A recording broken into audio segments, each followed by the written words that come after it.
Alors, d'abord, je voudrais quand même... vous avez une mine en Normandie. Vous avez en fait l'énergie hydrolienne qui est très peu exploitée et dont l'un des grands spécialistes en France c'est votre maire de Cherbourg-en-Cotentin, Benoît Rivet. Et l'hydrolien, les parcs hydroliens en Normandie, ça peut représenter 5 gigawatts, c'est-à-dire l'équivalent de 3 centrales nucléaires. Et l'immense mérite des hydroliennes, c'est que elles ne posent pas de conflit de voisinage puisque c'est en mer, c'est dans les fonds marins, on utilise les courants, c'est donc une énergie qui est prévisible, qui n'est pas visible, qui ne détruit pas le paysage, qui par ailleurs permet donc beaucoup de souplesse. Et mais ceci donc, dit, on a tout de même des centrales nucléaires également chez nous, dans la Manche en particulier, mais pas que. Construire ces centrales-là, Olivier Faure, est-ce que ça, pour vous, c'est une bonne idée pour décarboner est-ce que c'est une énergie propre? On sait que c'est quand même un peu compliqué sur ce point de vue-là. C'est exactement la question qui est posée aujourd'hui. Donc, de toute façon, nous avons un sujet, c'est que le parc nucléaire doit être maintenu parce que les énergies renouvelables ne sont pas arrivées à maturité. Nous ne pouvons pas sauter de l'un à l'autre sans avoir une production qui soit de nature équivalente. Donc, il faut regarder tout ce que nous devons faire dans les prochaines années. C'est l'une des raisons de ma visite aujourd'hui chez vous. Vérifier, regarder ce qu'il est possible de faire et regarder toute la chaîne. C'est-à-dire à la fois la production énergétique, mais aussi ensuite la question de la gestion des déchets. Et donc, vous savez que le projet Cigéo est un projet qui est très contesté, non pas ici, mais qui est contesté dans la Meuse parce qu'il y a aujourd'hui beaucoup de mouvements qui naissent pour s'y opposer. Donc, comment est-ce qu'on fait pour rendre acceptable un mix énergétique qui permettent de mêler à la fois donc les énergies renouvelables qui doivent justement pour faire accepter ce mix énergétique, on sait que notamment l'éolien, l'hydrolien également, tout ça c'est des projets qui sont difficilement acceptables par les Français. Comment on fait pour les convaincre aujourd'hui ? Écoutez, je crois que tous les Français ont bien compris et évidemment on préfère toujours quand la centrale est ailleurs, quand les éoliennes sont ailleurs. Pour les hydroliennes, c'est différent. Ce que je vous ai dit tout à l'heure, c'est que ça ne pose pas de conflit de voisinage et ni même de destruction des paysages. Mais évidemment, on sait toutes et tous aussi que nous avons besoin d'énergie. L'énergie, depuis les révolutions industrielles que nous avons connues, ont permis aussi le confort, le progrès que nous connaissons aujourd'hui.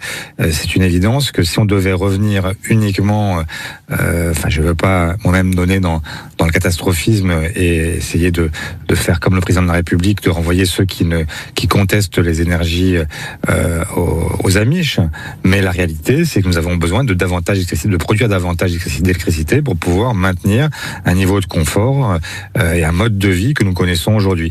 Donc ça suppose certainement plus de sobriété. C'est produire plus d'énergie, ça on l'entend bien, Olivier Faure, mais il faut aussi penser à en consommer moins. Ça c'est un sujet sur lequel on est vraiment à la traîne. Je viens de dire sobriété, donc il faut par exemple de la rénovation thermique des bâtiments. Nous produisons aujourd'hui beaucoup trop parce que nous gaspillons beaucoup trop et donc les socialistes par exemple ont proposé un plan de rénovation thermique qui permettrait en quelques années de rattraper notre déficit et en faisant en sorte que ça ne coûte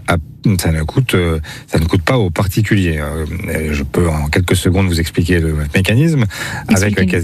Avec la Caisse des dépôts, l'idée est de permettre d'avancer les travaux qui sont autour de 20 000 euros par appartement ou par maison, et donc de faire en sorte que cette somme soit avancée par la Caisse des dépôts et qu'elle ne soit remboursée qu'au moment de la transmission du bien, une vente, un héritage, et à ce moment-là, la Caisse des dépôts se rembourse sur le prix qui est le prix de vente et de faire en sorte que donc il n'y ait pas à avancer des frais qui sont souvent très coûteux et pour les foyers, les ménages qui n'investissent pas dans ces économies, évidemment, c'est souvent parce qu'elles n'ont pas la trésorerie nécessaire.